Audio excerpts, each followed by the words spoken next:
All right. So, first of all, could you just briefly introduce yourself and tell us a little bit about what brought you to your current work?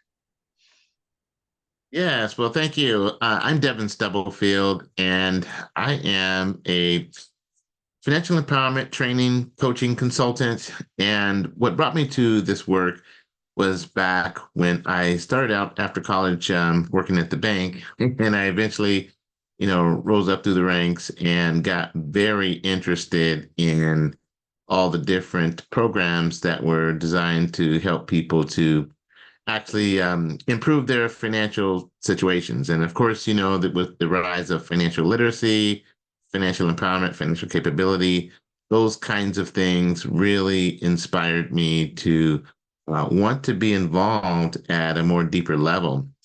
And so eventually, I actually left the banking world and went into the nonprofit realm, and that's where things really started becoming very interesting because I wanted to connect with organizations that were like kind of on the ground in the communities, actually doing things, holding um, workshops and events that were designed to help people get their questions answered. And I just really, really got a passion for that kind of work. And so here I am. So still. So thanks for asking. Yeah, and thank you for sharing that and a little bit of your backstory there. Um, Second question is just this year's reconference theme is renewal. So, how do you practice renewal or self care in your work? And also in moments where progress seems difficult or uphill, what renews your commitment to that work? Oh man, great question. In terms of renewal and self-care for me, it's pacing myself. It used to be a time where, when things are really busy, I might book like 4 or 5 client sessions in a day. And of course, that would certainly take a lot of energy and wholly make me tired very fast. And I noticed that that was not sustainable. So I actually took a breathing course, a breathwork course, where I learned how to be more mindful and to breathe and to slow down, and that really helped. I mean, it's very simple thing that everybody can do, but a lot of people don't do it. But I wish everybody did, because I think we'd have less stressed people in the world if that were to be the case. But that's what I do. I just really just take the time to not overbook myself and then breathe when I have to. When you're starting to feel like, okay, the day's getting a little long, I'm getting a little tired, drink some water, get up, walk around and drink and breathe, and that is what really helps me in terms of my self renewal and self care, because I would just simply get up and do that and separate myself for a few minutes. I didn't do that initially early on in my career. I was just one of those people that was like just on the hamster wheel, just keep going and going and going. But I learned that it doesn't benefit anybody. Keep doing that. But it's better for me to show up as my best self. So I'd rather go take a walk and breathe. Right? Yeah.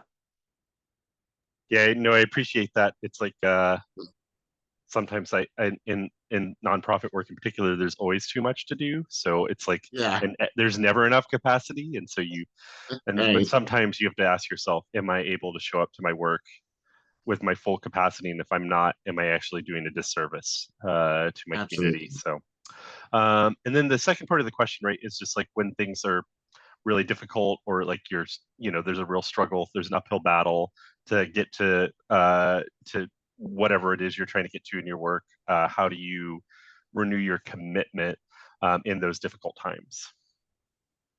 Uh, you know, I think about our own personal story.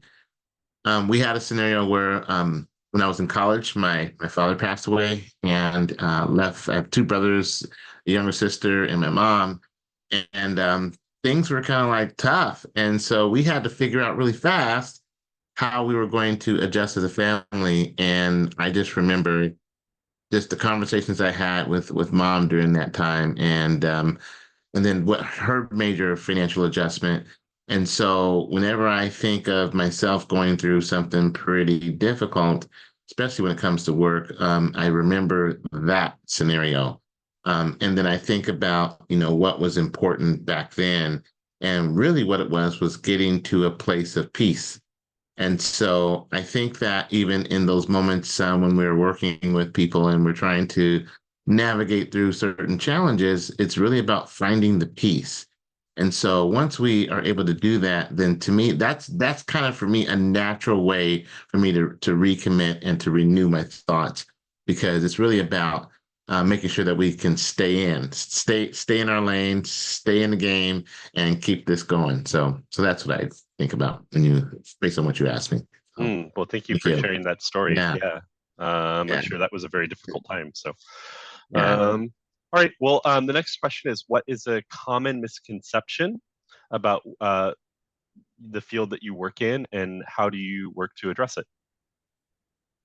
Yeah, it's about money because we talk about financial empowerment, financial literacy, and the thought process initially is that people really don't want to talk about it. I mean, because it's kind of for some people it could create a source of embarrassment or shame, or and some people have money trauma, things that happened that really wasn't so good for them, and so they might not want to talk about it. But I believe that what I found just in my work that if you take the time to actually just really understand the context of where a person's coming from, then people will talk about it. So I think initially that everyone feels like, oh, it's such a private subject that no one wants to really delve that deep into. But people really do want to talk. People have questions. People have scenarios that they want to talk through, or they just want to just let it out with somebody. So I think that that misconception that nobody really wants to talk about money is just it may not be wrong, but it is not all the way true. Meaning that again, if we can get people to just relax and settle in, they will talk. So in terms of how I address it, again, getting back to what I said earlier about breathing, I always invite people just take a moment, just take a moment to kind of settle in and think about why we're here, and really make the most of it. And once we get to that point, then it works out from there. And I got to tell you, I'm a coach, so my context might be a little different from the average person because I'm trained to be able to have conversations that will elicit transformation, or to get people to really talk once they feel like they've got a certain amount of rapport. So but it works. Well, I So do really appreciate that, because I know that I work in fundraising, right? And in fundraising, 90% of the time, why someone doesn't actually end up being a successful fundraiser or stay in the profession is because they have an uncomfortable relationship with money. And so mm, the idea of like asking someone for like $1,000 is like beyond the pale because they can't imagine themselves doing it, even though, and that also relates to, I'm be curious if you don't mind, and this is not one of the questions prepared, but do you feel like this relates to like the America and our inability to kind of talk about class in America? It's like related to people's inability to talk about money. I'd just be curious if you have any thoughts about that. well, yeah. Well, I think that any subject that creates a little bit of discomfort will probably elicit those kinds of feelings. But what's interesting is that the reality of we all have to face our truths, our realities, and how we do that obviously varies from person to person. But I think that yeah, what you're saying, people obviously don't want to talk about things in certain ways, only because I think that there are scenarios where things might come across as biased, or things might come across as stereotypical. And I don't think anybody really wants to be the person that's identified as that person who's this outlier that really feels different than the masses. So I can get how that's related to what we talk about money. But yeah, but thank you for asking that question. Yeah, Yeah, yeah, you're welcome. It's just yeah, something that, and yeah, around the work that we do as an organization too, and thinking about how do we shift narratives around economic justice, it's very, very relevant to be able to have those conversations about money and about the status that can come with it. So the next yeah. question is, can you share a recent success or breakthrough in your work that energized you?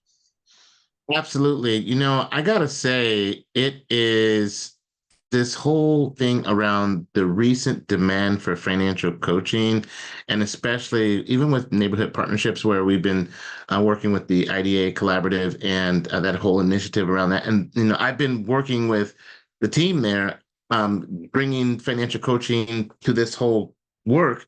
And that has been amazing. And what I'm seeing is a trend around the country where that very thing is happening. I believe that the more people that understand how to approach these financial conversations through financial coaching, it's just creating a very, very good vibe on both sides, on the sides of the agency and the side of the people that the agency serves. And so it's just a good thing all around. So that to me, that whole process now of this renewal around financial coaching is really energizing me. And can you say maybe just a little more about what you feel like has shifted or how you've seen things change? Well, I mean, I don't mean to sound cliches, but I think the pandemic probably rose awareness in a lot of people when all of a sudden people, either lost their jobs or people that are in business couldn't do business anymore. I mean, I think the acute awareness around financial wellness really happened. And so now that we're kind of through that, I think that a lot of agencies are thinking, hey, we got to figure this out so we can help people to weather, these types of things if they were to happen again. And so I think the conversation is very positive and it's very fruitful. Now, just to give you a little bit of context, financial coaching has been around since like 2010. And because I remember when I went and got my training back then, and just over the years, it just kind of evolved. And now, I mean, you look everywhere online and a lot of social services agencies, financial coaching is somewhere in the mix. Whereas before it was kind of like boutique, but now it's like mainstream. So that's what I've seen over the years. Yeah, I appreciate you sharing that. And I know a lot of financial institutions have been prioritizing it as well. Yes. Um, so the last question is, how do you see the landscape of racial housing and economic justice in Oregon evolving, and what role does your work play in that evolution? For me, it's all about access. If people have access to resources or financial services programs, that's the key.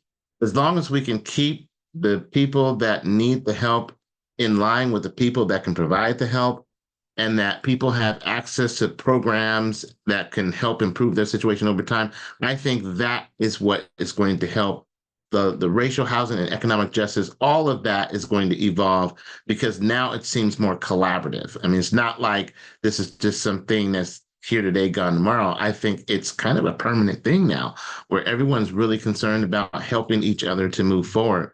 Now, in terms of myself, as a practitioner, I'm going to continue to be available to provide the services that I do because I want to be a part of it. I mean, this is good stuff. It's feel good and it's real. So I just feel that there are lots of other people that feel the same way I do and are really committed to the work.